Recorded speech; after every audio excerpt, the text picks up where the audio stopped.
Hello friends, chapter number 3 के अंदर exercise जो है वो एक्सरसाइज के बारे में हम बात करते हैं।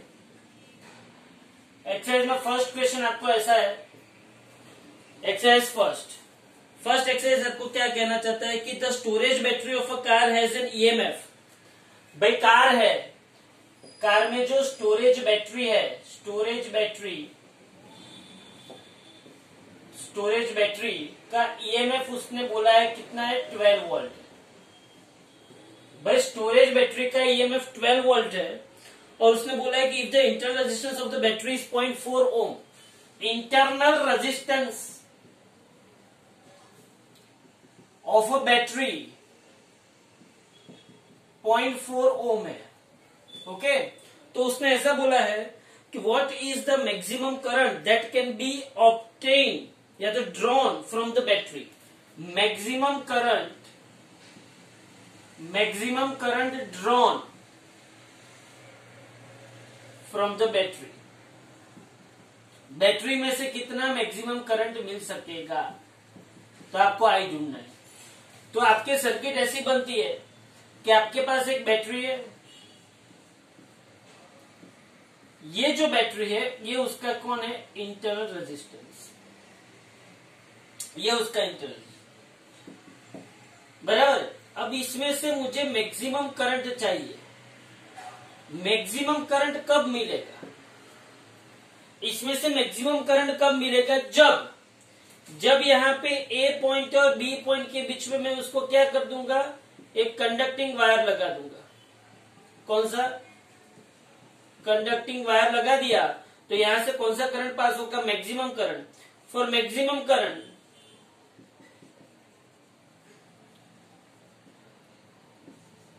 we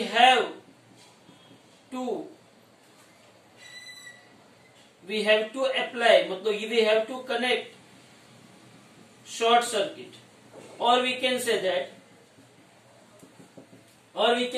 we have to connect, or we can say that for maximum current, suppose मैं यहाँ पे इसको क्या कर देता हूँ, शॉर्ट सर्किट, तो I maximum is equal to क्या हो जाएगा, E बाई आर। तो I maximum is equal to E कितना है, 12 बाई 0.4, मतलब कितना हो गया, 12 बाई 0.4, उसका कितना है 30 एम्पियर। कितने एम्पियर हो गए यहाँ पे, 30 एम्पियर। बोलो पता चला, सिंपल सा सम था, हमने ओम्स लॉ अप्लाई किया, शॉर्ट सर्किट किया, शॉर्ट सर्किट में मैक्सिमम करंट पास हो सकता है, इसी मैक्सिमम करंट मिल सकता है। तो बैटरी में से मैक्सिमम करंट को खींचना है, मैक्सिमम करंट को खींचना है, तो मैंने यहाँ पे क्या कर दिया, शॉर्ट सर्किट कर दिया और मुझे आंसर मिल गया। सेकेंड क्या बोलना चाहते हैं, सेकेंड ये बोलना चाहता है कि बैटरी ऑफ ईएमएफ 10 वोल्ट। हाँ, तो एक बैटरी है, उसका ईएमएफ जो है वो 12 वोल्ट है, उसका ईएमएफ कितना वोल्ट है, 10 वोल्ट। हाँ, तो एक बैटरी का ईएमएफ 10 वोल्ट है। अब उसने ऐसा पूछा है कि उसका इंटरनल रेजिस्टेंस जो है, इंटरनल रेजिस्टेंस, बोलो इंटरनल रेजिस्टेंस उसका क्या है, small R is equal to 3 ohm. Okay, अब उसने क्या बोला कि अगर मैं उसको एक रजिस्टर के साथ कनेक्ट करता हूं, तो रेजिस्टेंस ऑफ अ रजिस्टर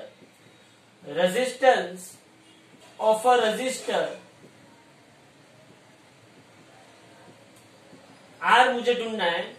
ये बैटरी हो गई, ये इंटरनल रेजिस्टेंस हो गया, ये उसके साथ मैंने एक एक्स्ट्रा रजिस्टर कनेक्ट किया। ओके फाइन, ये स्मॉल आर। Okay fine.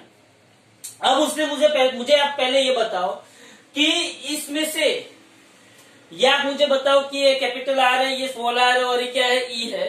तो उसने if the current in the circuit is 0.5 ampere, यहां से जो करंट पास हो रहा है वो 0.5 एम्पियर हो रहा है, तो current passing in the circuit is 0.5 ampere, then find the resistance of the register.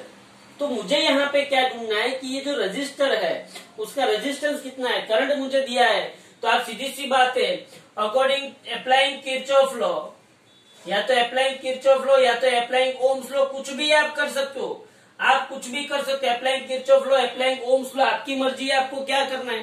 हाँ, आप यहाँ पे करंट ऐसे पास हो गया, सीधी सी बात है, आप ये पॉइंट ले लो। यहां से करंट ऐसे गया तो क्या होगा, माइनस आई आर। यहां से करंट ऐसे गया तो क्या होगा, माइनस आई आर। बैटरी का प्लस ई माइनस ई मिला तो यहाँ पे plus E is equal to वापिस क्या ले लिया, 0।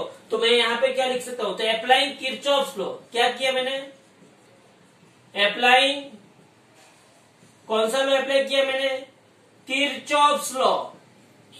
और किरचॉफ का कौन सा लॉ, किरचॉफ्स वोल्टेज लॉ। कौन सा लॉ मैंने अप्लाई किया, किरचॉफ का वोल्टेज लॉ। क्या किया मैंने, बोलो, यहां से करंट आई निकला, यहां पे भी करंट आई जाएगा, यहां पे भी करंट आई पास होगा। मैंने ये A B C D, suppose कि मैंने कौन सी लूप ली, A B C D A, कौन सी लूप ली मैंने, A B C D A B C D A loop ली। तो करंट की डायरेक्शन में माइनस आई आर, करंट की डायरेक्शन में माइनस आई आर, बैटरी का माइनस मिला तो plus E is equal to 0। तो बोलो यहाँ पे क्या होगा, I are plus I capital R is equal to E. तो यहाँ पे क्या होगा, I into R plus R is equal to E. तो यहाँ पे क्या होगा, I is equal to E upon R plus R. तो बोलो यहाँ पे क्या होगा, आई इज इक्वल, ई कितना है 10 वोल्ट है, स्मॉल आर कितना है 3 ओम है, और कैपिटल आर मुझे ढूंढना है। तो बोला आई कितना है, आई कितना है 0.5 एम्पियर। तो यहाँ पे मैं क्या लिखता हूँ, आई की जगह पे 0.5 एम्पियर। तो यहाँ पे क्या होगा, बोलो 3 plus R is equal to 10 divided by 0.5। तो 3 plus R is equal to, बोलो कितना होगा, 20 होगा। कितना होगा, 20। तो आर इज इक्वल टू कितना होगा, 20 माइनस 3 ओम। तो आर इज इक्वल टू कितना होगा, 17 ओम। बोलो पता चला कि नहीं चला। तो ये मुझे क्या मिल गया, कैपिटल आर मिल गया। अब उसने ऐसा पूछा कि what is the potential difference, what is the terminal voltage of the battery. Battery का टर्मिनल वोल्टेज क्या है, बैटरी का टर्मिनल वोल्टेज क्या होगा। हाँ, तो terminal voltage of a battery, या तो terminal voltage between two ends of the battery, बोलो टर्मिनल वोल्टेज ऑफ बैटरी क्या होगा, V इज इक्वल टू क्या होगा, E minus I into R. क्यों, क्योंकि यहाँ पे ऐसा बोला गया है कि आप ऐसा समझ लो, क्या आप बोलोगे कि ये आर और ये आर क्या होगा, सीरीज में नहीं आएगा। लेकिन यहाँ पे ऐसा लिखा हुआ है कि what is the terminal voltage of the battery when the circuit is closed, close कर दी सर्किट, मतलब इसका रेजिस्टेंस क्या हो गया, 0 हो गया। तो यहाँ पे V is equal to E minus I R. तो V is equal to E कितना है 10 या 0.5 और R कितना था 3। तो V is equal to 10 minus ये कितना होगा 1.5। तो V इज इक्वल टू क्या होगा 8.5 वोल्ट। ये क्या होता है, टर्मिनल वोल्टेज। क्या होता है ये, टर्मिनल वोल्टेज। तो हमको यहाँ पे मैंने यहाँ पे मैंने एक्सरसाइज का फर्स्ट करवाया, एक्सरसाइज का सेकंड करवाया, उसके बाद एक्सरसाइज का जो थर्ड एंड फोर्थ है, एक्सरसाइज थर्ड एंड फोर्थ के अंदर आप लोगों को एकदम सिंपल सी बात बोली है कि एक्सरसाइज का जो थर्ड नंबर का न्यूमेरिकल है उसके अंदर आपको 3 रजिस्टर दिए, R1, R2 और R3। बोलो R1, R2, R3 आपको कितने दिए हुए, 1, 2 एंड 3। कितने दिए आपको, 1, 2 एंड 3 ओम। मतलब R1 आपको दिया है 1 ओम, R2 आपको दिया है 2 ओम और R3 आपको दिया है 3 ओम। 3 resistors 1, 2 and 3 are combined in series. What is the total resistance of the combination? सीधी सी बात है, यहाँ पे आपकी तीन को कौन से कनेक्शन में बांधा हुआ है, सीरीज कनेक्शन में रखा हुआ है। तो सीरीज कनेक्शन के अंदर R equivalent is equal to क्या होता है, ये सिंपल सा सम है, R1 plus R2 plus R3, 1 plus 2 plus 3, यहाँ पे कितना ओम हुआ 6 ओम। ओके फाइन, ये आपको 6 ओम का एक रजिस्टर, मतलब ये इक्विवेलेंट रजिस्टर आपको मिल गया। If the combination is connected to a battery of EMF 12 volt, मतलब आपको यहाँ पे ऐसा बोला है कि ये 1 ओम का रजिस्टर है, ये 2 ओम का और ये 3 ओम का। इसको किसके साथ कनेक्ट किया हुआ है, बैटरी के साथ। किसके साथ कनेक्ट किया हुआ है, 12 वोल्ट की बैटरी के साथ कनेक्ट किया हुआ है।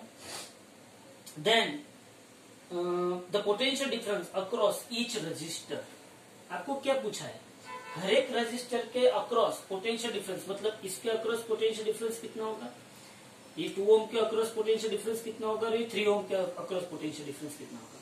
सीधी सी बात है, इसकी इक्विवेलेंट सर्किट आप क्या लिख सकते हो, इसकी इक्विवेलेंट सर्किट ये R1 है, ये R2 है और ये क्या है R3। इसकी इक्विवेलेंट सर्किट आप क्या लिख सकते हो, तो आपने यहाँ पे ऐसा लिखा कि इसकी इक्विवेलेंट सर्किट यहाँ पे आपने 12 वोल्ट लिया, ये 12 वोल्ट, ये प्लस, ये माइनस और ये क्या आ गया R इक्विवेलेंट आ गया। और R इक्विवेलेंट आपका कितना है, 6 ओम है। तो अगर इसमें से करंट कितना पास हुआ वो अगर आपको ढूंढना है तो आप इजीली ढूंढ सकते हो अकॉर्डिंग टू ओम्स लॉ।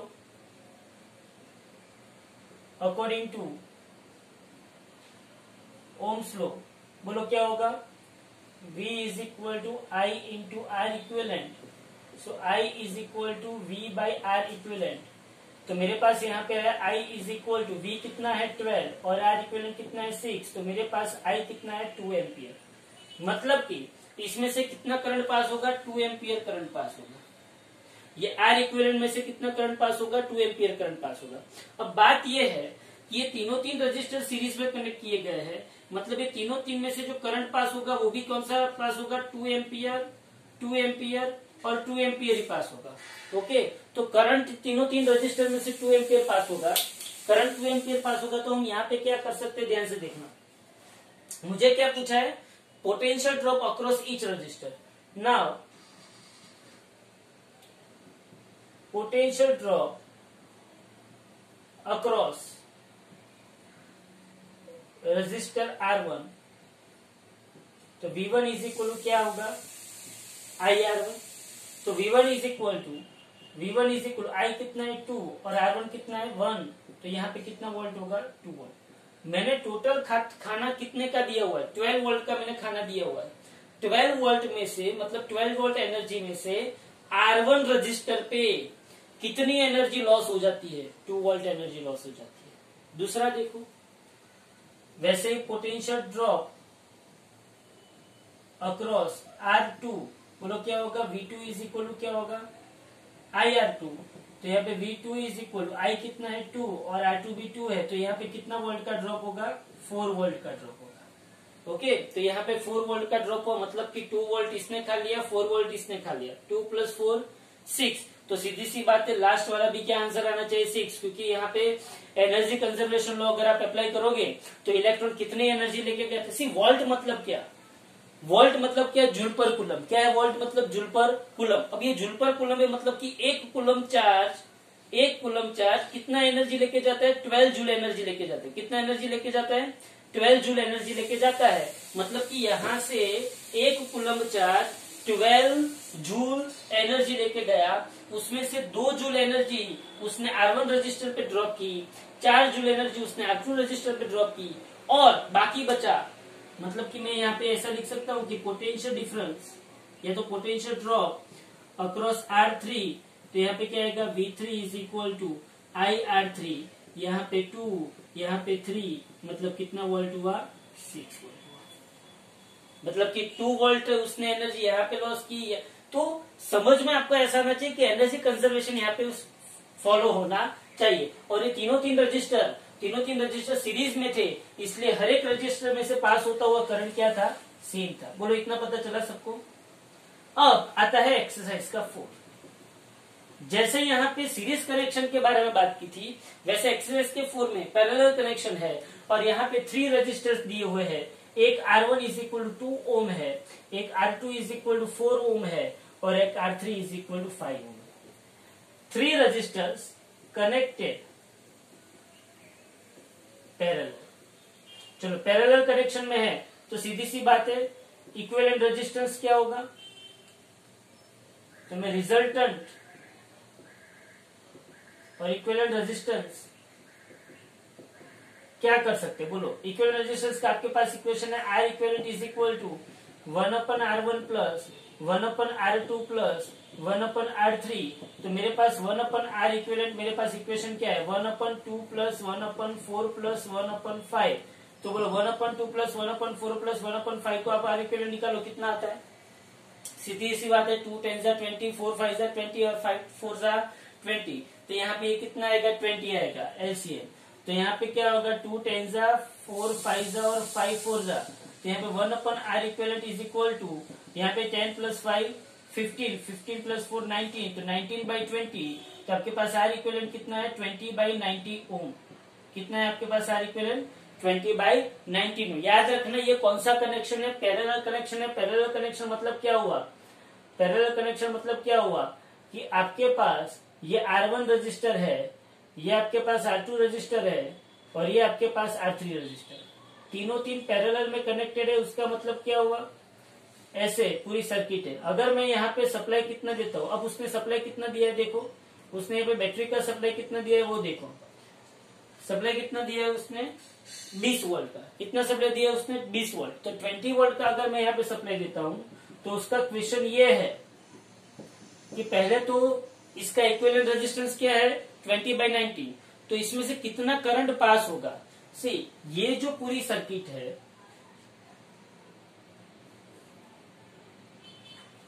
ये तीनों तीन रजिस्टर का इक्विवेलेंट रेजिस्टेंस कितना है, R equivalent is equal to 20/90 ohm. कितना है यहाँ पे 20/90 ओम। तो इसमें से कितना करंट पास होगा, तो current passing through circuit,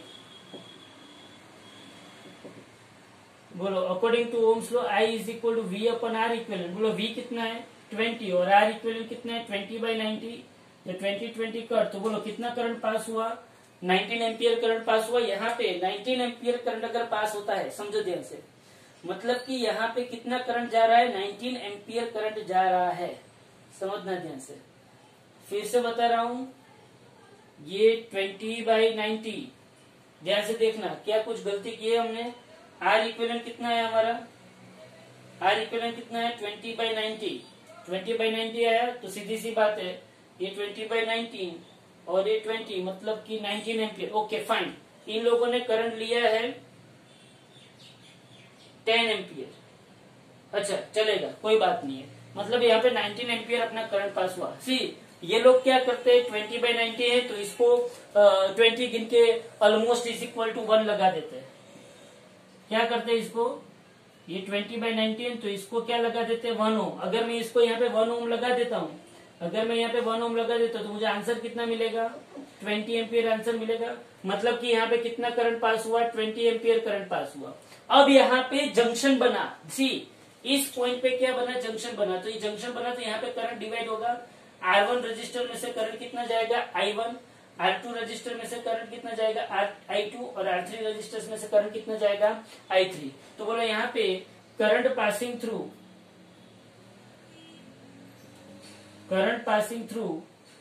register R1, तो बोलो I1 इज इक्वल टू क्या होगा V/R1।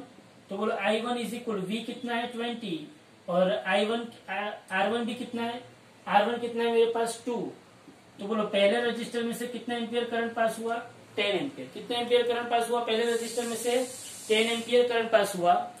अच्छा पहले रजिस्टर में से 10 एम्पियर करंट पास हुआ। अब दूसरे रजिस्टर के बारे में अभी हमको देखना है, तो बोलो दूसरे रजिस्टर में क्या होगा, तो I2 is equal to V/R2। तो V कितना है मेरे पास 20 और R2 मेरे पास कितना है 4।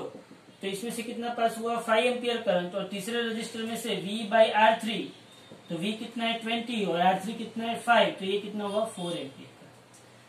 तो तीनों तीन रजिस्टर पैरेलल में कनेक्टेड, तो कितना करंट पास होता है, करंट का डिवीजन होता है। टोटल कितना करंट पास हुआ था 20, टोटल कितना करंट पास हुआ था 20। और ऐसे आपको हर एक रजिस्टर में से कितना करंट पास हुआ वो मिल जाता है।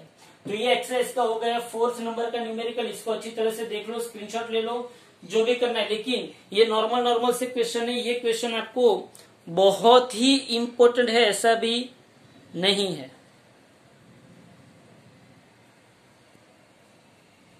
देखो यहाँ पे अब उसके बाद जो आता है वो है एक्सरसाइज का 5th। अब एक्सरसाइज का 5th नंबर का सम क्या कहता है, ध्यान से देखो।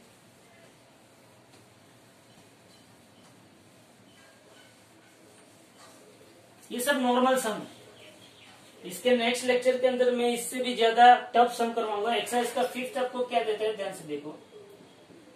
चलो उसमें क्या है, रूम टेम्परेचर, मतलब ये टेम्परेचर डिपेंडेंसी ऑफ रेजिस्टेंस पे है। टेम्परेचर डिपेंडेंसी ऑफ रेजिस्टेंस, बोलो उसका इक्वेशन आप लोगों को पता है, टेम्परेचर डिपेंडेंसी ऑफ रेजिस्टेंस का इक्वेशन पता है। थीटा टेम्परेचर पे या तो टी टेम्परेचर पे रेजिस्टेंस, टी टेम्परेचर पे resistance is equal to T zero temperature पे resistance in bracket 1 plus alpha, यहाँ पे क्या आएगा टी माइनस टी जीरो।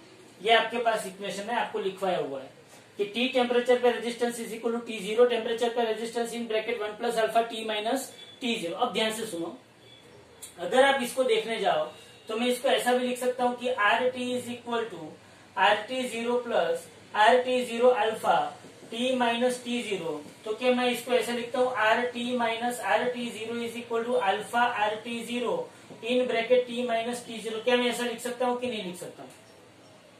तो ये भी आपको याद रखना है, और ये भी, मतलब ये याद नहीं रखोगे तो चलेगा, लेकिन ये तो याद रखना ही चाहिए। ओके, तो यहाँ पे क्या दिया हुआ एक्सरसाइज के 5 में, एट रूम टेम्परेचर, सी यहाँ पे रेफरेंस टेम्परेचर क्या दिया,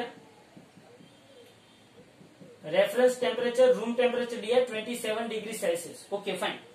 the resistance of a heating element is 100 centimetre. तो रेजिस्टेंस एट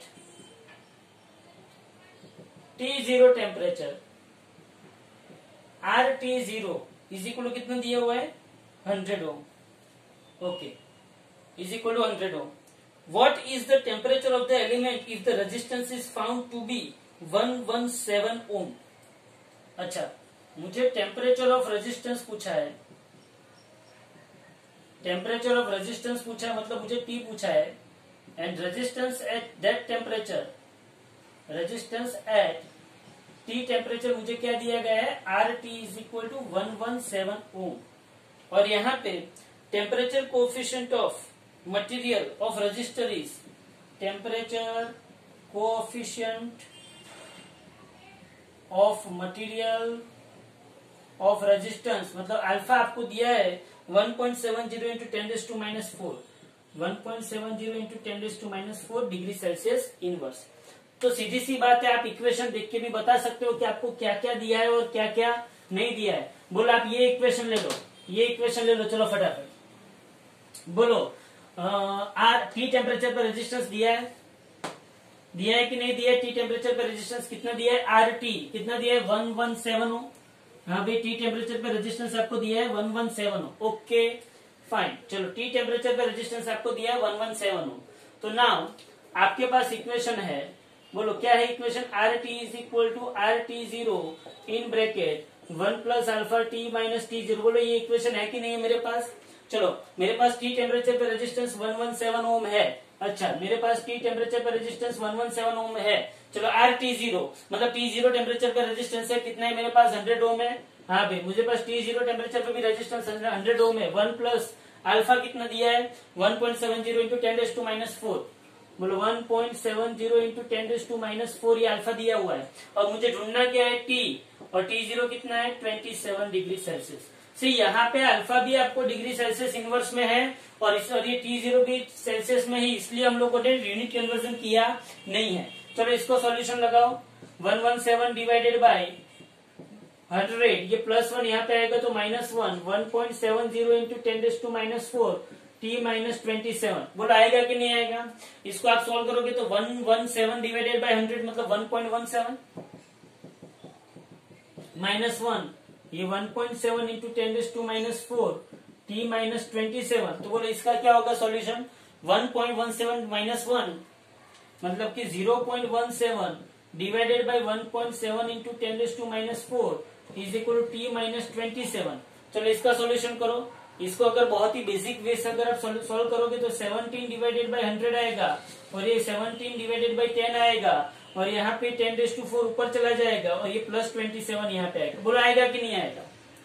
समझ में आ रहा है? इसको कैलकुलेशन आपको आना चाहिए। 17 कट हो गया, 0 कट हो गया, तो यहाँ पे ये ऊपर 10,000 तो डिवाइडेड बाय 10 मतलब 1000, तो 100,000 प्लस 27t, तो यहाँ पे आपके पास टी आ गया 1027 डिग्री सेल्सियस।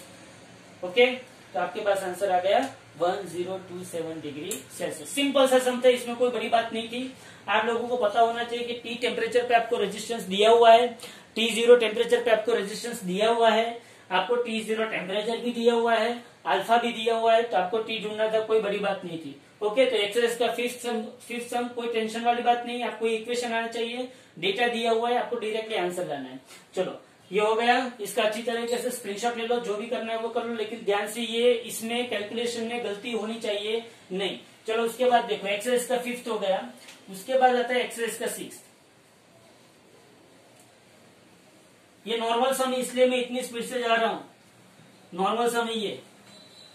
चलो यहाँ पे देखो, एक्सरसाइज का सिक्स देखो, negligibly small current is pass through wire of, अच्छा चलो एक्सरसाइज का सिक्स क्या है ध्यान से देखो, लेंथ ऑफ वायर क्या दिया हुआ है भाई, एक सिंपल सा वायर है जिसका इंटरनल रेजिस्टेंस बहुत छोटा है, लेंथ ऑफ वायर दिया हुआ है 15 metre, length of wire 15 metre है, and the uniform cross section area 6 into 10⁻⁷ metre square, cross section area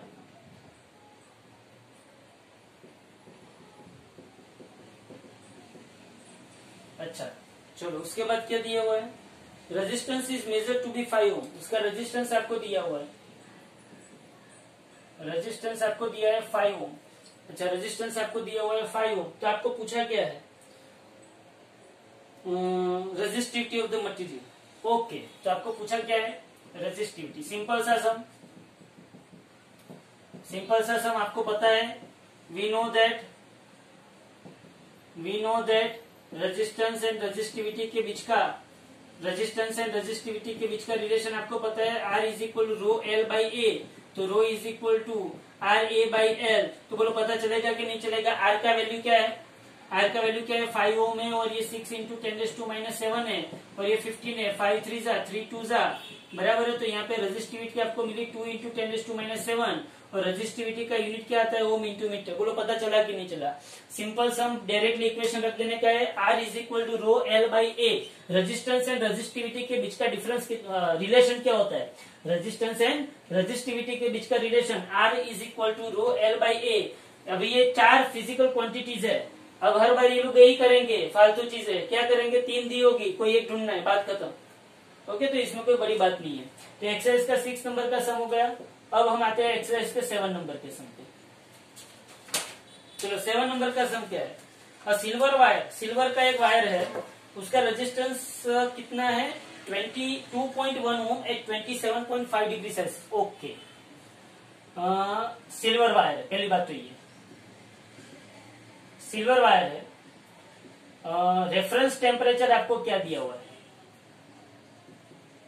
reference temperature आपको T0 दिया हुआ है, कितना दिया हुआ है T0 27.5 degree Celsius, 27.5 degree Celsius आपको रेफरेंस टेम्परेचर दिया हुआ है। उस टेम्परेचर पे रेजिस्टेंस कितना है, से आप लोगों को लगेगा कि ये बहुत ही सिंपल सम है, कोई बड़ी बात नहीं है, प्लीज थोड़ा कॉन्सेंट्रेट करके इसको देख लो। रेफरेंस टेम्परेचर आपको दिया हुआ है T0 is equal to 27.5 degree Celsius, और इस टेम्परेचर पे आपको रेजिस्टेंस कितना दिया हुआ है। अच्छा भाई, इस टेम्परेचर पे resistance R is equal T0 temperature पे रेजिस्टेंस, और इसको ऐसे भी लिख सकते हैं, resistance at T0 temperature, resistance at T0 temperature कितना है 2.1 ओम, कितना है 2.1। Okay fine, 2.1 ohm T0 temperature का रेजिस्टेंस है, and resistance of 2.7 ohm at 100 degree Celsius. Okay,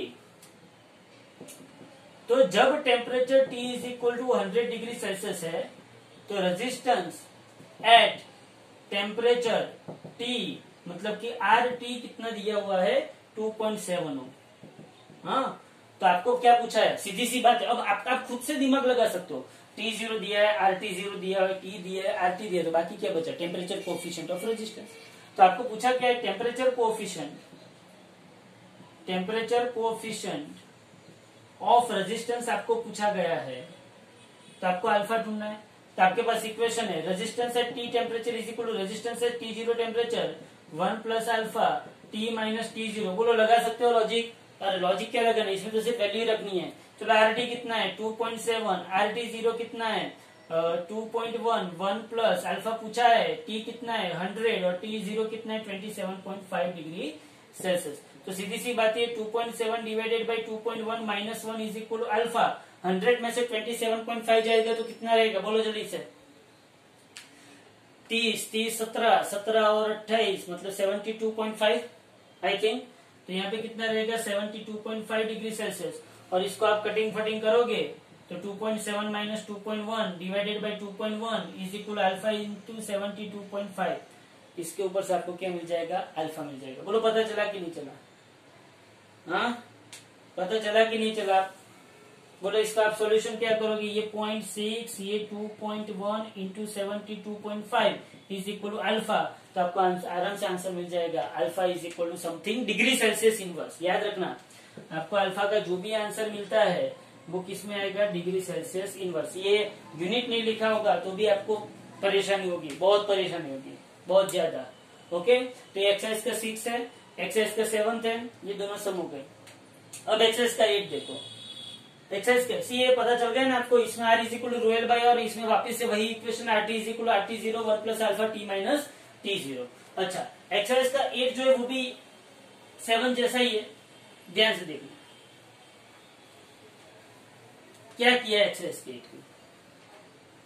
A heating element using nichrome connected at a 230 volt supply. अच्छा भाई, exercise के 8 में पूरा क्वेश्चन पढ़ते हैं थोड़ा थोड़ा।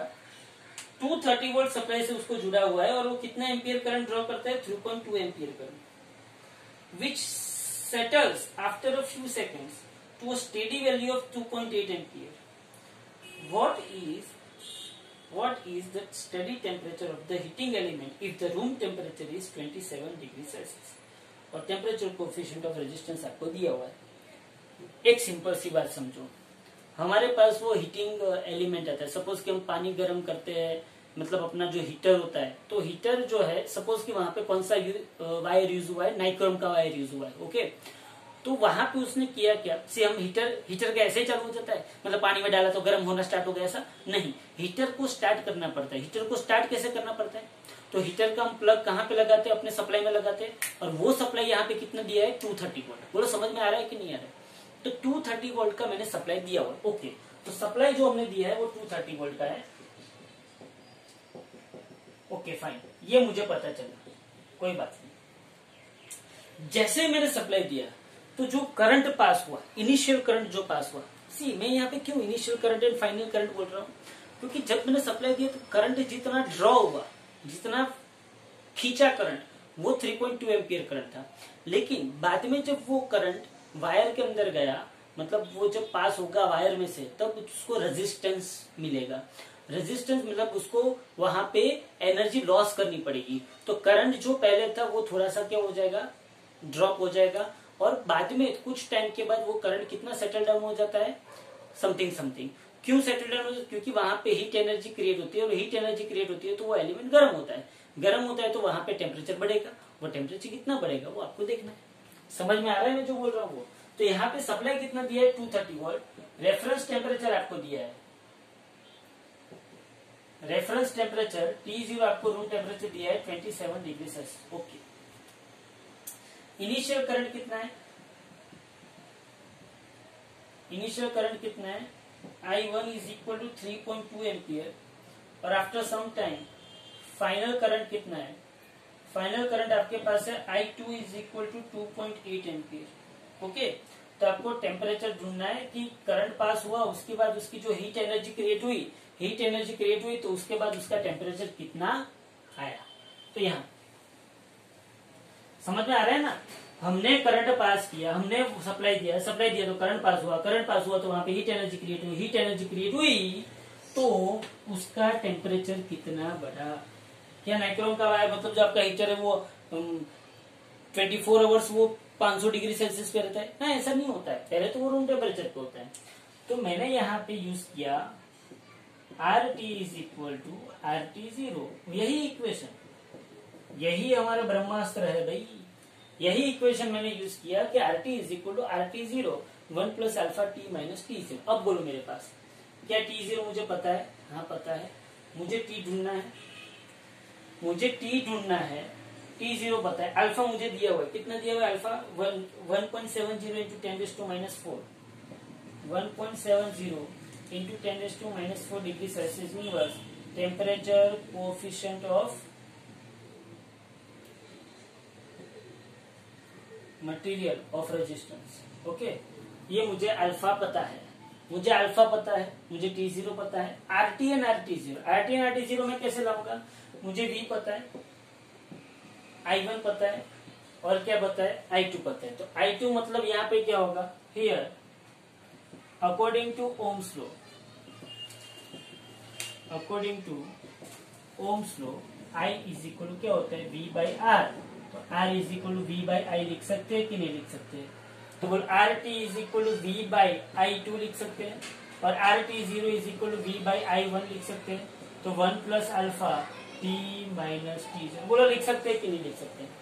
पहले T0 टेम्परेचर पे करंट कितना था? इतना। और T टेम्परेचर पे करंट कितना था? I2। ओके, तो R is equal to V by I2 and RT0 is equal to V by I1। Simple सी बात है। V ने V को मारा, चलो V ने V को मारा, 1 अपन I2 कितना था? I2 2.8 था, I1 कितना था? 3.2 था। 1 plus alpha T minus T0 कितना है? 27 डिग्री सेल्सियस। ओके, तो इसको सॉल्व करो। ये 3.2, 2.8, 1 प्लस अल्फा T माइनस 27, बोलो क्या करे इसका? क्या करे इसका बोलो? 4 7 जा 4 8 जा कर सकते हैं? कर सकते हैं ना? 4 7 जा और 4 8 जा, तो 8 by 7 minus 1 is equal to alpha T minus 27। ये कैलकुलेशन फिर आपको आने चाहिए। तो ये 8 माइनस 7 बाई 7 और ये अल्फा यहाँ पे नीचे आ गया, तो यहाँ पे प्लस 27 इज इक्वल टू क्या हो गया? T। इसको सॉल्व करोगे तो आपका आंसर मिल जाएगा। ओके, तो ये आपको T कितना मिलेगा? शायद 840, मतलब कि 867 मिलना चाहिए। देख लो आप, 1/7 अल्फा कितना है? 1.70 into 10⁴ plus 27 is equal to T। इसको सॉल्व करना पड़ेगा। इसको सॉल्व करोगे तो आपको ऑलमोस्ट कितना मिलेगा? 867 जितना आंसर आपको मिलेगा। ओके, तो ये आ गया आपका एक्सरसाइज का 8। तो टेम्परेचर डिपेंडेंसी वाले जो न्यूमेरिकल थे, कौन से न्यूमेरिकल? टेम्परेचर डिपेंडेंसी वाले, सीरीज कनेक्शन, पैरेलल कनेक्शन, ये सब न्यूमेरिकल यहाँ पे आप लोगों को आ जाते हैं। अब उसके बाद जो स्टार्ट होता है, ध्यान से देखना, उसके बाद जो स्टार्ट होता है वो है सर्किट। हाँ, और वो सर्किट हम लोग अलग से चैप्टर में, अलग से लेक्चर में लेंगे। लेकिन अभी ये याद रखना, कैसा किया हमने? नॉर्मल टेम्परेचर डिपेंडेंसी के न्यूमेरिकल्स देखे, रेजिस्टिविटी के न्यूमेरिकल्स देखे और सीरीज एंड पैरेलल कनेक्शन के देखे। Okay, thank you very much. Next lecture के अंदर हम लोग आगे के एक्सरसाइज करेंगे। चलो अभी उसके बाद अभी यहाँ पे देखो, हम लोगों ने एक्सरसाइज के 8 तक किया था, अब एक्सरसाइज का 9। एक्सरसाइज का 9 चैप्टर नंबर 3 के अंदर हम क्या करना चाहते हैं कि यहाँ पे आपको एक सर्किट दी और वो सर्किट को आपको किरचॉफ के लॉ से अप्लाई करना है, सब करंट ढूंढना है। ये सर्किट फिक्स्ड सर्किट आपको दी हुई है, ये फिक्स सर्किट आपको दी हुई है।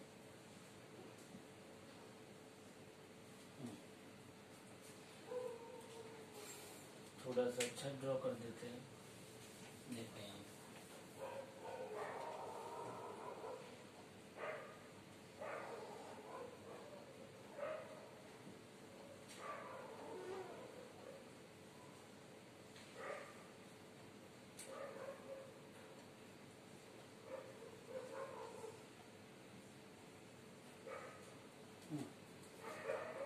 और यहाँ पे एक 10 ओम का रजिस्टर रखा हुआ है, तो उसके साथ बैटरी कनेक्ट की है। ओके,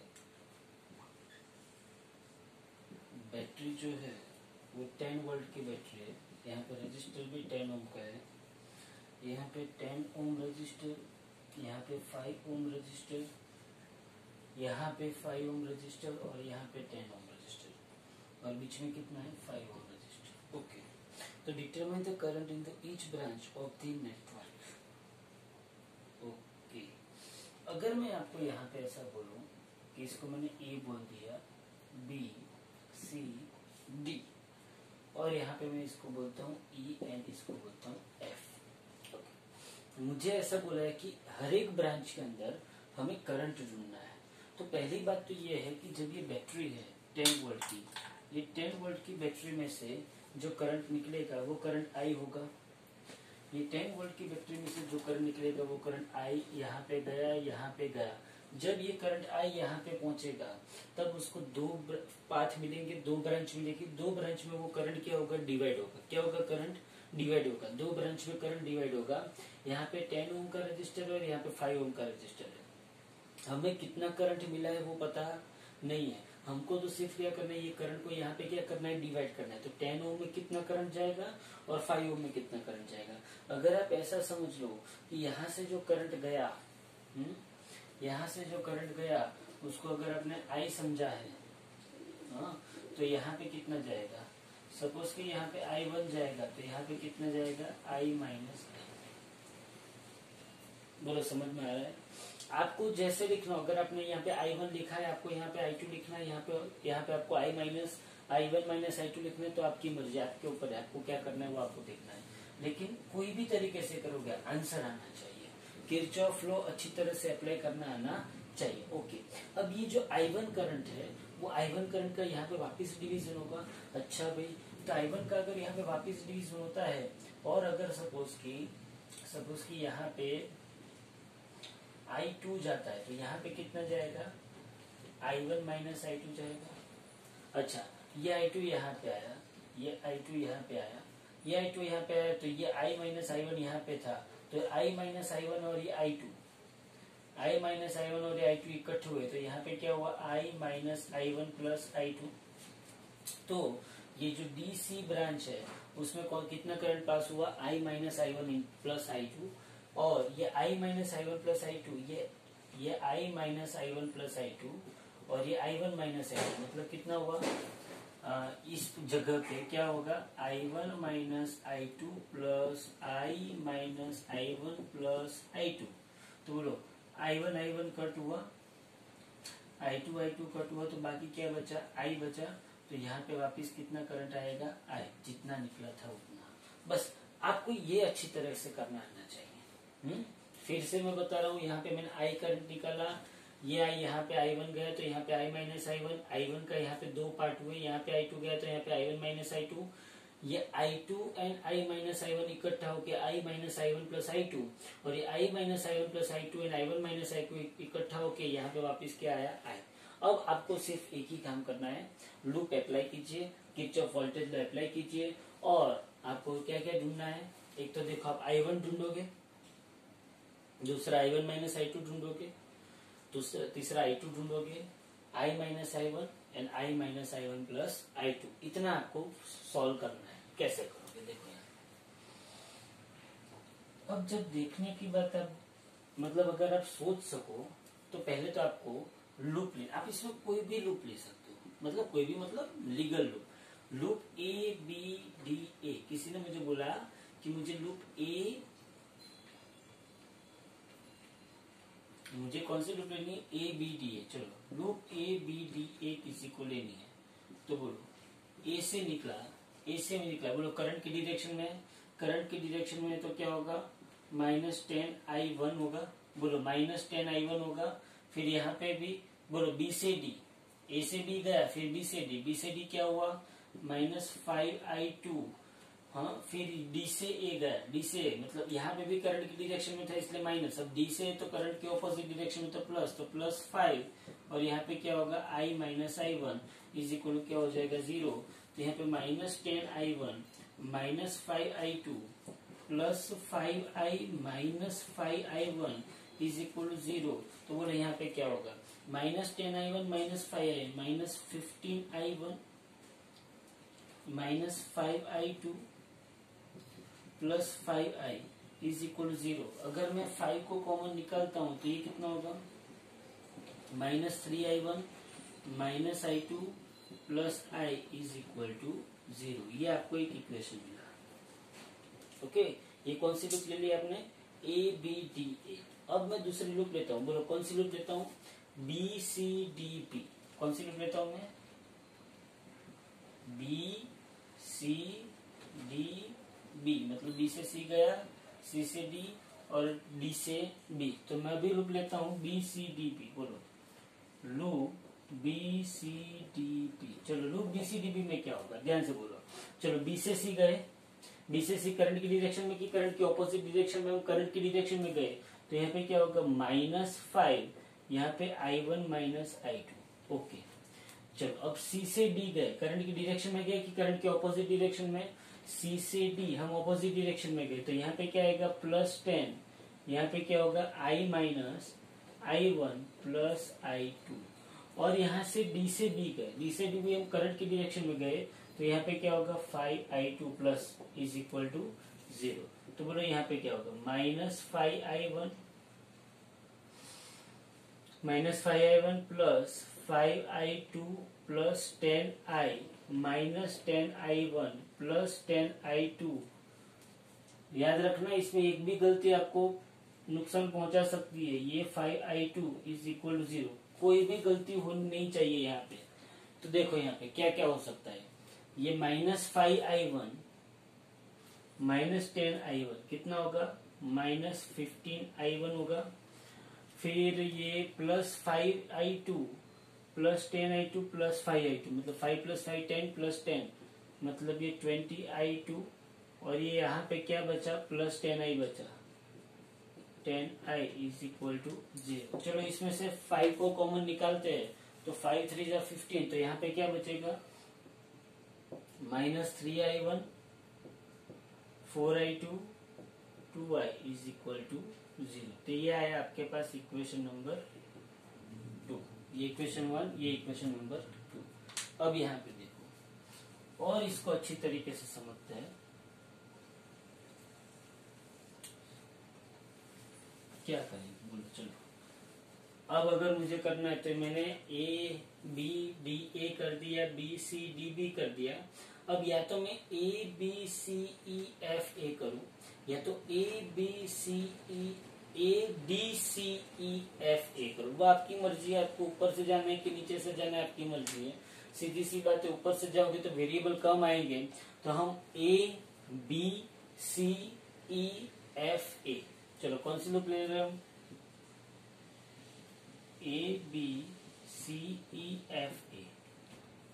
चलो हम लोग कौन सी ले रहे हैं A B C E F A। चलो A से B गए, चलो A से B गए तो करंट की डायरेक्शन में तो यहाँ पे क्या आएगा -10I1। अच्छा -10I1, फिर यहाँ पे करंट की डायरेक्शन में ही है मतलब -5, यहाँ पे I1 -I2। फिर हम बाहर निकल गए, बाहर निकले तो बैटरी का कौन सा टर्मिनल मिला, माइनस मिला, तो माइनस का यहाँ पे क्या होता है +10 होता है, +10 हुआ। फिर हम करंट की डायरेक्शन में ही है इसलिए -10I क्या हुआ -10I इज इक्वल टू 0। तो बोलो यहाँ पे क्या होगा -10I1 -5I1 plus 5I2 plus 10 -10I is equal to 0। तो बोलो यहाँ पे क्या होगा, चलो करो इसको सॉल्व। -10I - 5I1 मतलब -15I1 plus 5I2 -10I is equal to क्या हुआ -10। अब मैं इसको यहाँ पे 5 कॉमन निकाल दूँ तो क्या होगा -3I1 plus I2 -2I is equal to -2। चलो ये आ गया इक्वेशन नंबर 3। बस ये 3 इक्वेशन मिल गए। याद रखना इसको कभी भी रटना मत, इसको कभी भी रटना मत। अब ये 3 इक्वेशन मिले, अब आपको क्या करना है, ये तीन इक्वेशन को सॉल्व करना है। क्या करना है, ये तीन इक्वेशन को सॉल्व। इसको सॉल्व करोगे तभी आपको पता चलेगा, इसको क्या करोगे सॉल्व करोगे तभी आपको पता चलेगा कि आपको कहाँ पे क्या क्या मिल रहा है। आपको उसको एलिमिनेशन मेथड से सॉल्व करना पड़ेगा। बोले एलिमिनेशन मेथड से आप कैसे सॉल्व करोगे उसको, एलिमिनेशन मेथड से आपको उसको सॉल्व करना है। ट्राई करो, चलो कैसे ट्राई करेंगे, क्या सोच सकते हो बोलो। सोच तो कुछ भी सकते हो लेकिन आपको I1 चाहिए, I2 चाहिए, I1 I2 एंड I 3 चीज आपको चाहिए। मतलब आपके पास 3 वेरिएबल्स है, 3 वेरिएबल्स है 3। ओके तो मुझे यहाँ पे कुछ दिख रहा है, देखो इक्वेशन 1 एंड इक्वेशन 3 को देखो। आप इक्वेशन 1 एंड इक्वेशन 3 को देखो, कुछ मिल रहा है। देखो -3I1 -3I1 -I2 plus I2 और ये प्लस I और ये -2I। क्या करेंगे बोलो, चलो कुछ भी कर सकते हो, या तो कोई, चलो इक्वेशन 1 है, इक्वेशन 1 में से इक्वेशन 2 माइनस करता हूं। इक्वेशन 1 में से इक्वेशन 2 क्या करता हूं, माइनस। समझने देना से, अगर मैं इक्वेशन 1 में से इक्वेशन 2 माइनस करता हूं तो इक्वेशन 1 देखो क्या है, -3i1 -i2 प्लस i, ये माइनस माइनस क्या हो गया, +3i1 -4i2 -2i is equal to 0 हो जाएगा। 0 माइनस 0 0। मैंने ये क्यों किया, क्योंकि +3i1 -3i1 गए तो 4i2 और i2, तो यहाँ पे क्या आएंगे, -5i2 प्लस i -2i, तो यहाँ पे क्या आएगा, -i इज इक्वल टू 0, मतलब कि 5i2 plus i is equal to 0। इसको मैंने बोल दिया इक्वेशन नंबर 4। जैसे मैंने इक्वेशन 1 में से इक्वेशन 2 को माइनस किया, वैसे ही मैं इक्वेशन 2 में से इक्वेशन 3 को माइनस करूंगा। क्यों, क्योंकि मैंने जब 1 में से 2 को माइनस किया तब मुझे आंसर i एंड i2 में मिला।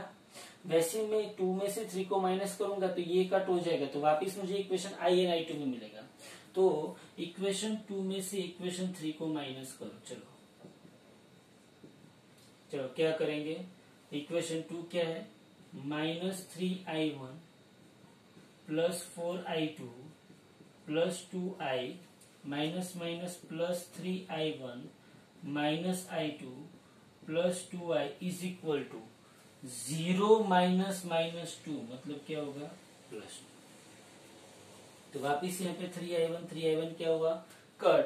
तो 4i2 में से i2 गए, 4i2 में से i2 गए तो कितना है, 3i2, और 2i प्लस 2i कितना हुआ, 4i इज इक्वल टू क्या हुआ, +2। तो यहाँ पे आ गया इक्वेशन नंबर 5। अब सोच, ये 5i2 plus i is equal to 0 और ये 3i2 plus 4i is equal to 2। क्या करें, सीधी सी बात है, अगर मैं इक्वेशन 4 को मैं, ये 4i है और यहाँ पे i है, तो इक्वेशन 4 को मैं 4 से मल्टीप्लाई करूं, और उसको प्लस करूं किसके साथ, इक्वेशन 5 के साथ। प्लस करो कि माइनस करो, माइनस करो, क्योंकि 4i कट हो जाएंगे, तो माइनस करो किसके साथ, इक्वेशन 5 के साथ। फिर से बोल रहा हूं, इक्वेशन 4 को 4 से मल्टीप्लाई किया और इक्वेशन 5 के साथ क्या किया, माइनस। तो बोलो क्या करेंगे, तो क्या होगा, बोलो 5 4 जा 20, तो 20i2 plus 20i2 plus 4i minus 3i2 minus 4i is equal to -2। 4i cut, 20i2 17i2 is equal to -2। तो i2 इज इक्वल टू कितना मिल रहा है, -2/17। क्या मिल रहा है, i2 इज इक्वल टू, तो हाँ, तो यहाँ पे i2 इज इक्वल टू -2/17, ये एक आंसर आपको मिल जाता है। i2 is equal to -2/17 ampere. मतलब कि ये जो रजिस्टर है 5 ओम का, उसमें से कितना करंट पास होगा, -2/17 एम्पियर। अब तो सीधी सी बात है, ये इक्वेशन 6 आ गया। अब ये 6 को किसके अंदर रखो, बोलो, चलो 6 को किसके अंदर रखोगे, i2 मिल गया आपको, i2 मिल गया। अगर इसको यहाँ पे रखोगे या तो यहाँ पे रखोगे, मतलब इक्वेशन 6 को 6 इन इक्वेशन 4, इक्वेशन 6 को अगर इक्वेशन 4 में रखोगे तो बोलो क्या होगा ये 5i2 plus i is equal to 0, तो 5i2 कितना है, -2/17 plus i is equal to 0, तो i इज इक्वल टू 10/17 आएगा। इसका मतलब ये हुआ कि यहां से जो करंट पास हुआ वो कितना हुआ, 10/17। कितना हुआ यहाँ पे, कितना हुआ, i1 कितना है मेरा, 10/17। ओके, तो मेरा i1 10/17 आ गया।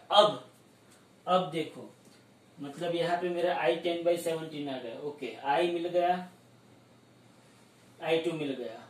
अब मुझे i1 चाहिए, तो ये इक्वेशन में रख दो, तीसरे या तो दूसरे कोई भी इक्वेशन में रख दो। Substitute 6 and 7, substitute 6 and 7 in equation 1, substitute 6 and 7 in equation 1। बोलो आएगा आप लोगों को 6 और 7 इक्वेशन 1 में रखने का, कैसे रखोगे? चलो -3 बोलो I1 कितना है?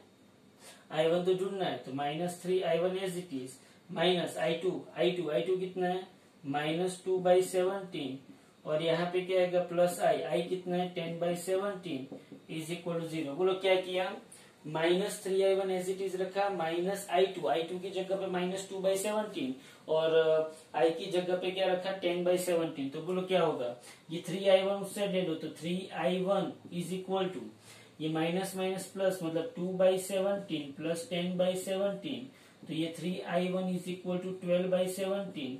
तो ये I1 इज इक्वल टू क्या हुआ? 12/17 डिवाइडेड बाई 3 4 जा 12, तो I1 आपको मिला 4/17 एम्पियर।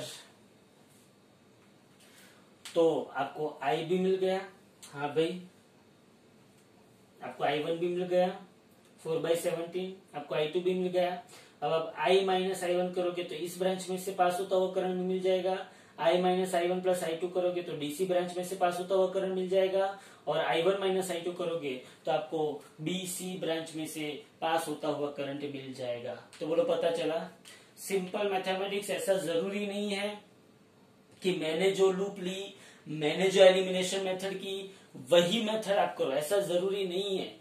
आपको क्या करना है, आपके दिमाग में क्या आता है, आप कौन सी आप मैंने A B C D A ली, आप कोई ऐसा बोलेगा कि नहीं मुझे A D B A लेनी है, तो चलेगा, उसमें कोई टेंशन नहीं है।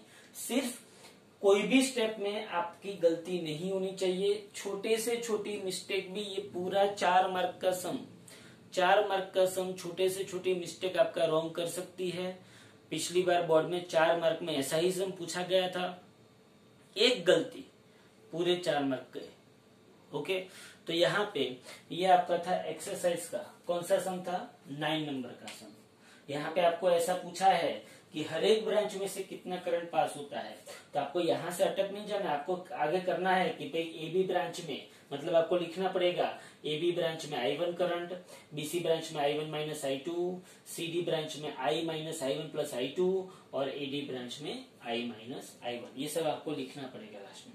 ओके, तो ये हो गया एक्सरसाइज का 9। उसके बाद आता है एक्सरसाइज का 10। देखो ध्यान से, इसका स्क्रीनशॉट ले लेना है तो स्क्रीनशॉट ले लो, जो भी करना है कर लो। देखो ध्यान से, अब आता है एक्सरसाइज का 10th। बोलो एक्सरसाइज का 10th में क्या है?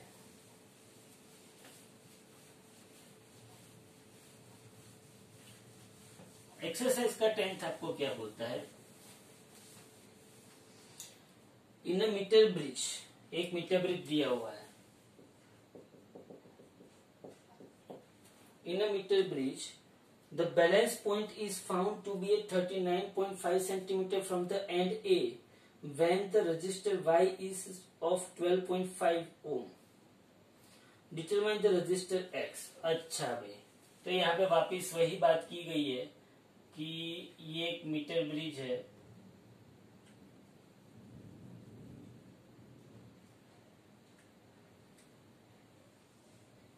मतलब यहाँ पे ये एक मीटर ब्रिज की फर्स्ट गैप है, ये सेकंड गैप है, और यहाँ से आप लोगों को पिछली बार जो बताया था वही ये 100 सेंटीमीटर का वायर है, ये उसका A पॉइंट है, ये उसका B पॉइंट है। यहाँ पे एक रजिस्टर दिया गया है, यहाँ पे एक दूसरा रजिस्टर दिया गया है, इसको हम X बोलते हैं, इसको हम Y बोलते हैं। यहाँ से क्या करते हैं बोलो, मीटर ब्रिज के अंदर यहाँ से क्या करते हैं, गैल्वेनोमीटर होती है और एक जॉकी होती है। बोलो पता चला कि नहीं चला? ओके, अब बैलेंस पॉइंट, यहाँ पे X है, यहाँ पे Y है। बैलेंस पॉइंट आपको A पॉइंट से कहाँ पे मिला? 12.5, मतलब तब Y रजिस्टर कितना था? चलो, बैलेंस पॉइंट मतलब क्या? Null point. बैलेंस पॉइंट मतलब क्या? नल पॉइंट आपको कहाँ पे मिला? L1 is equal to 39.5 centimetre पे मिला। ओके, अगर L1 is equal to 39.5 centimetre है A से, बराबर है, तो ये क्या होगा? ये क्या होगा? L2 कितना होगा? 100 माइनस L1 होगा। हाँ, तो ये 100 माइनस L1, तो L2 इज इक्वल टू कितना होगा? 100 minus L1, so L2 is equal to 100 minus 39.5, चलो 39.5 को 100 में से माइनस करो, 39.5 को 0.5 गिन लो तो 40, तो 100 में से 40 गए तो कितना हुआ 60, तो ये L2 कितना होगा 60.5 सेंटीमीटर। Okay fine. और उस टाइम पे Y रजिस्टर की वैल्यू कितनी थी, उस टाइम पे Y रजिस्टर की वैल्यू कितनी थी 12.5 ओम। तो फाइंड X रजिस्टर की वैल्यू, X रजिस्टर की वैल्यू आपको फाइंड करनी है। सिंपल सा क्वेश्चन है, बोलो क्या करना पड़ेगा इसके अंदर, क्या करना पड़ेगा इसके अंदर, बोलो आप। भाई मुझे X की वैल्यू फाइंड करनी है, मुझे बैलेंस पॉइंट नल पॉइंट दिया हुआ है, तो हम मीटर ब्रिज के अंदर किसका यूज करते हैं, विस्टम ब्रिज के कंसेप्ट का यूज करते हैं। बोलो क्या करते थे हम कि X अपन L1, क्या X upon L1 is equal to Y upon L2, क्या करते हैं X upon L1 is equal to Y upon L2। Okay, तो मैं वही करता हूं। चलो यहाँ पे आपको सिंपली क्या करना है, X upon L1 is equal Y upon L2, क्योंकि ये बैलेंस पॉइंट मिल गया यहाँ पे। तो बोलो यहाँ पे हम क्या करेंगे, X upon L1 is equal to Y upon L2 कर देंगे। तो X मेरे को ढूंढना है, L1 कितना है 39.5, Y मुझे कितना दिया हुआ है 12.5, और L2 कितना है मेरे पास 60.5 सेंटीमीटर। तो ये X is equal to 12.5 into 39.5 divided by 60.5 होगा। तो ये X is equal to something ohm. तो बोलो X मुझे मिल जाएगा कि नहीं मिल जाएगा, X मुझे मिलता है 8.2 ओम। कितना मिलता है मुझे X 8.2 ओम। सिंपल सी बात है। अब उसने दूसरा क्वेश्चन ऐसा पूछा,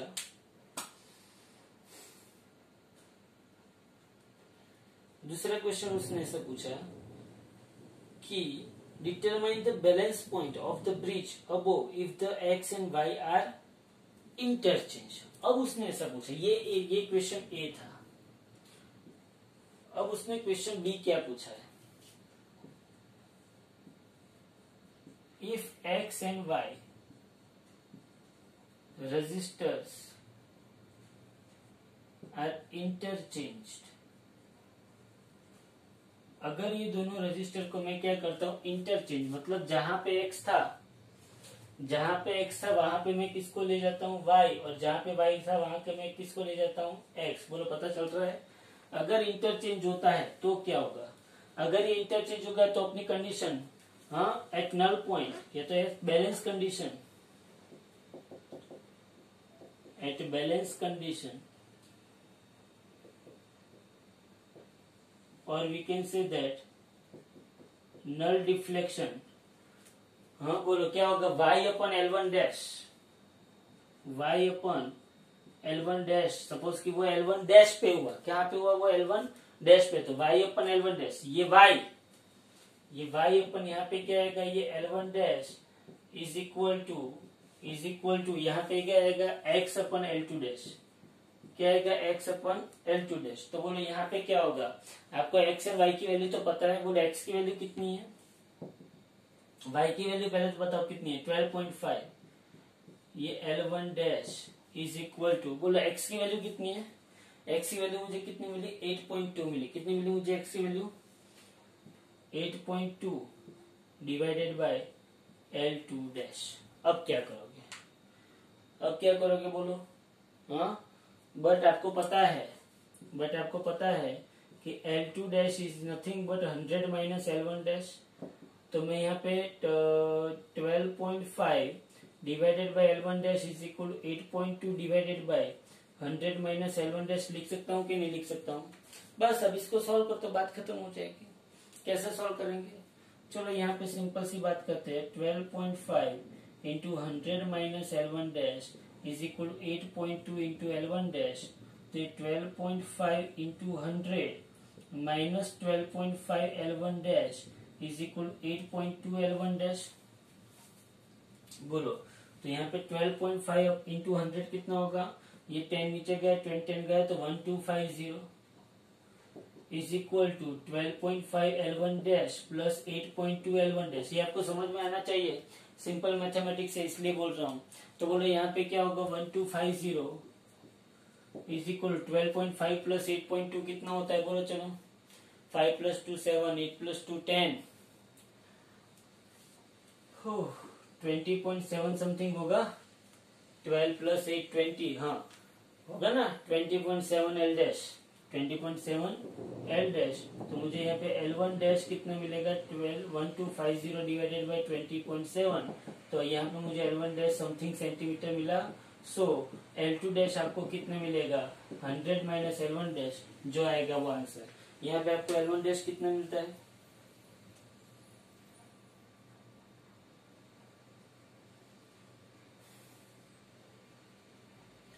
बराबर है ना। L1 डैश कितना मिलता है देखो 1250 डिवाइडेड बाई 20.7, 1250 डिवाइडेड बाई 20.7, ये 12.5 8.2 is equal to L1 dash, बराबर है।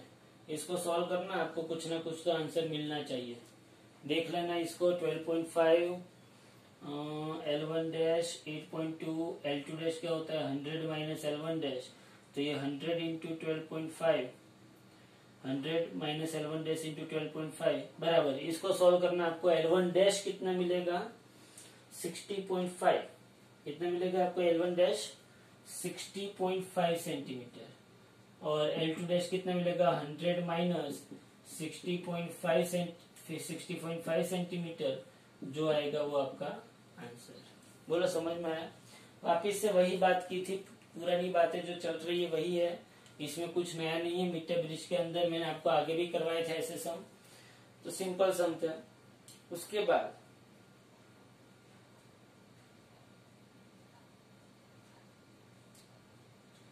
बाद एक्सरसाइज का 11 है 12 है, और ये तीनों तीन सम पागल जैसे सम 11 12 एंड 13। चलो यहाँ पे देखो, सी एक्सरसाइज के मैं भी सब सम ये लेक्चर के अंदर करवा रहा हूँ। 1 to 13 सम, कितने सम 1 to 13, ये एक्सरसाइज के। उसके बाद एडिशनल एक्सरसाइज आती है। तो एक्सरसाइज के 1 to 13 सम देख लो। अभी 11 12 एंड 13 तीन सम बाकी है, ध्यान से देखो। देखो यहाँ भैया मैं सुपर फास्ट स्पीड में इसलिए जा रहा हूँ कि ये सब मैंने आगे करवा दिया है, इसलिए मैं ये सुपर फास्ट स्पीड में जा रहा हूँ। इसमें कोई बड़ी बात नहीं है, कोई इतने टफ सम भी नहीं है यहाँ पे। बस आप लोगों को रिवीजन मिले इसलिए ये सब कुछ कर रहा हूँ, ध्यान से देख लो। चलो क्या बोलता है एक्सरसाइज का 11, पढ़ो चलो। एक्सरसाइज का 11 सम क्या बोलता है, ध्यान से पढ़ो। उसमें ऐसा बोला गया है, एक्सरसाइज के 11 में ऐसा बोला गया है कि storage battery of EMF 8 volt and internal resistance 0.5 ohm charge by 120 volt DC supply using a series resistor of 15.5 ohm. What is the terminal voltage of the battery during charging and what is the purpose of having a series resistor in the charging? चलो EMF of the storage battery कितना दिया है। आप जब battery को store कर, मतलब आप जब बैटरी को चार्ज करते हो, क्या करते हो, ये एक बात याद रखना, जब आप बैटरी को चार्ज करते हो ना, तब बैटरी के अंदर करंट एंटर हो रहा है।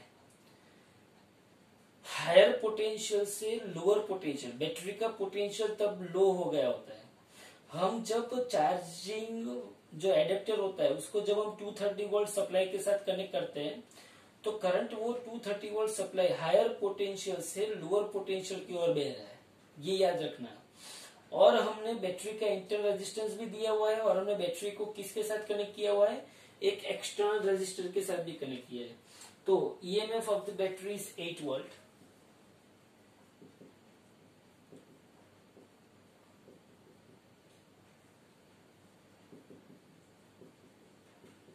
इंटरनल रेजिस्टेंस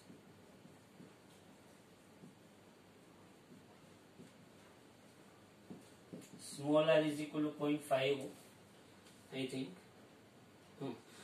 और वो 120 वोल्ट DC सप्लाई से उसको चार्ज कर रहे हैं।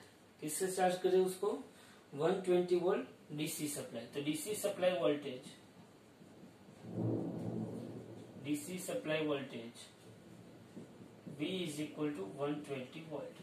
DC supply voltage V is equal to 120 volt से उसको चार्ज कर रहे हैं। और सीरीज रजिस्टर कितने का कनेक्ट किया हुआ है? बोलो, सीरीज रजिस्टर कितने का कनेक्ट किया हुआ है? सीरीज रजिस्टर जो कनेक्ट किया है 15.5 ओम का है। कितने का है?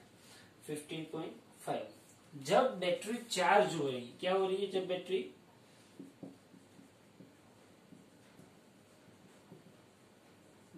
इज चार्ज, जब बैटरी चार्ज है, सी जब बैटरी डिस्चार्ज होती है ना तब V इज इक्वल टू क्या होता है? E minus I into R plus R होता है।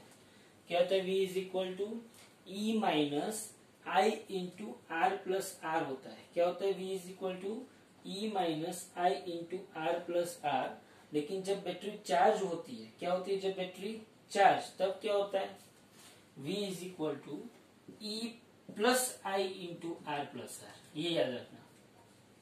डिस्चार्ज मतलब आप अभी मोबाइल यूज कर रहे हो तो अभी आपकी बैटरी क्या हो रही है? डिस्चार्ज हो रही है। डिस्चार्ज हो रही है तो तब इक्वेशन क्या आएगा? V is equal to E minus I into R plus R. लेकिन जब आपकी बैटरी चार्ज हो रही है तब करंट अंदर एंटर हो रहा है तो V is equal to E plus I into R plus R. तो यहाँ पे V minus E is equal to I into R plus R होगा। तो यहाँ पे I इज इक्वल टू कितना आएगा? V minus E upon R plus R. तो यहाँ पे I is equal to V कितना है? 120 माइनस 8, ये 0.5 और ये क्या होगा? 15.5। तो बोलो I कितना होगा? 120 में से 8 गया तो 1112 और 15.5 प्लस 0.5 16। तो बोलो I कितना होगा? 1112 डिवाइडेड बाय 16 कितना होता है? देखो तो 7 एम्पियर। कितना एम्पियर हुआ? मतलब कि ये जो बैटरी है वो कितने एम्पियर से चार्ज हो रही है? 7 एम्पियर से चार्ज हो रही है। ओके। ओके। और टर्मिनल वोल्टेज, ऐसा पूछा है कि terminal voltage of battery during charging. अगर टर्मिनल वोल्टेज पूछे, सिर्फ बैटरी के 2 पॉइंट के बीच में, आपको 2 एंड के बीच में आपको टर्मिनल वोल्टेज पूछा है, हाँ, तो आपको सिंपली लिखना है कि V dash is equal to E plus I into only R. क्या लिखना है आपको? V dash is equal to E upon E plus I into only R. तो यहाँ पे V dash is equal E कितना है? 8, करंट कितना है? 7 और ये कितना है? 0.5। तो बोलो V dash is equal to क्या होगा? 8 प्लस 7 इंटू 5 बाई, मतलब आपको 7 का आधा करना है। 7 का आधा मतलब क्या हुआ? 3.5। तो यहाँ पे कितना हो? 11.5 वोल्ट। ये क्या हो गया? Terminal voltage. क्या होगा? ये टर्मिनल वोल्टेज हो गया। ओके। तो सीरीज रजिस्टर क्या करता है? वो करंट को कंट्रोल करता है। ये सीरीज रजिस्टर यहाँ पे इसलिए रखते हैं कि वो करंट को क्या करे? कंट्रोल करे। चलो अभी एक्सरसाइज का क्या कर दो? 12 रख दो। 12 के अंदर क्या दिया है? In a potentiometer arrangement a cell of 1.25 volt. मैंने आपको पता है, याद होगा, मैंने आपको पोटेंशियोमीटर की एक एप्लीकेशन बताई थी, comparison of EMF of cells. 2 cell के ईएमएफ का कंपैरिजन करना है तो आपको एक सेल का ईएमएफ कितना दिया हुआ है? ईएमएफ ऑफ अ सेल कितना दिया हुआ है? 1.25 वोल्ट। हाँ, gives a balance point of 35 centimetre. चलो बैलेंस पॉइंट कितना दिया हुआ है? L1 is equal to 35 centimetre. Okay. If the cell is replace by another cell, अगर मैं कोई अनदर सेल रखता हूं, अनदर सेल का ईएमएफ मुझे पता नहीं है, हाँ, तो अनदर सेल का ईएमएफ मुझे पता नहीं है, और तब मुझे बैलेंस पॉइंट कितना मिलता है? तब मुझे बैलेंस पॉइंट यहाँ पे मिलता है L2 is equal to 63.0 centimetre. बोलो पता चला? L1 दिया है, L2 दिया है, E1 पता है, तो बोलो E2 मिल जाएगा कि नहीं मिल जाएगा? तो पोटेंशियोमीटर में इक्वेशन क्या था? याद करो। E1 कंपैरिजन ऑफ सेल के अंदर इक्वेशन क्या था? E1 upon E2 is equal to L1 upon L2। तो बोलो मुझे यहाँ पे क्या चाहिए? E2 चाहिए। तो E1 इंटू L2 अपन L1। तो बोलो यहाँ पे E2 कितना होगा? E1 कितना है? 1.25, L2 कितना है? 63 और L1 कितना है 35, जो आएगा वो आपका आंसर।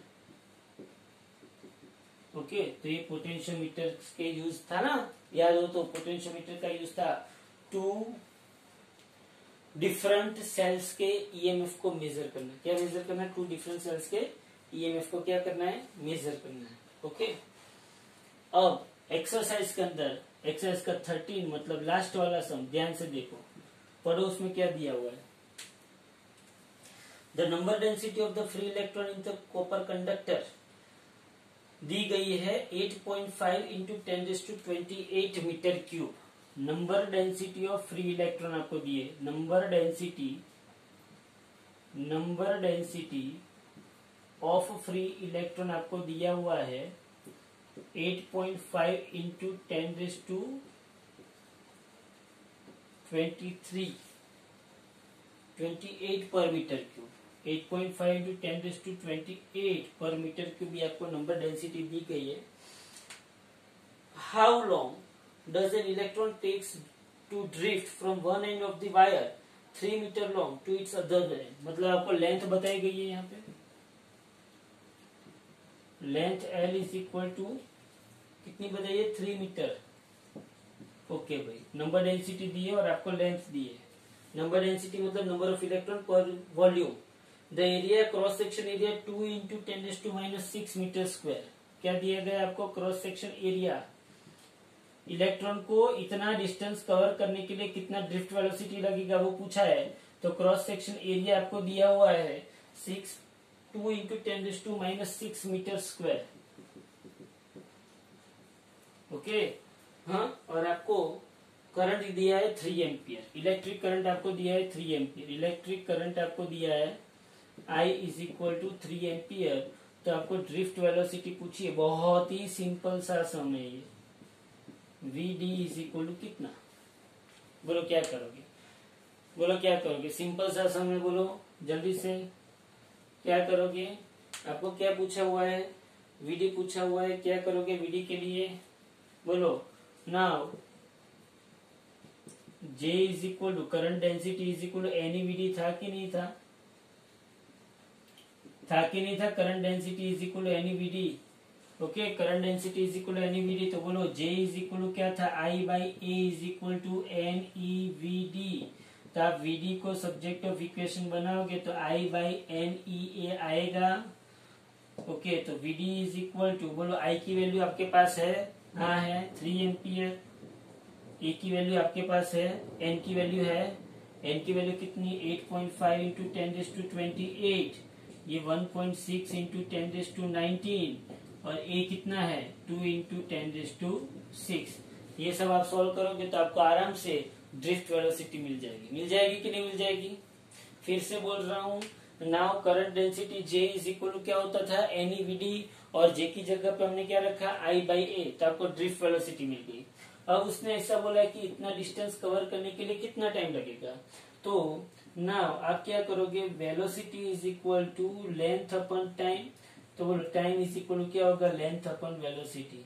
बोलो मिल जाएगा कि नहीं मिल जाएगा? हाँ, ये सिंपल कैलकुलेशन है। तो यहाँ पे हम लोग एक्सरसाइज के 1 to 13 ये हम खत्म कर रहे हैं। अब नेक्स्ट लेक्चर के अंदर हम एडिशनल एक्सरसाइज के जो भी है, मतलब एडिशनल एक्सरसाइज के आप देखने जाओ तो 14 से लेके 23 तक है। कहां से किया कि 14 से लेके 23 वो हम एडिशनल एक्सरसाइज नेक्स्ट लेक्चर में कंप्लीट करेंगे। Okay, thank you very much.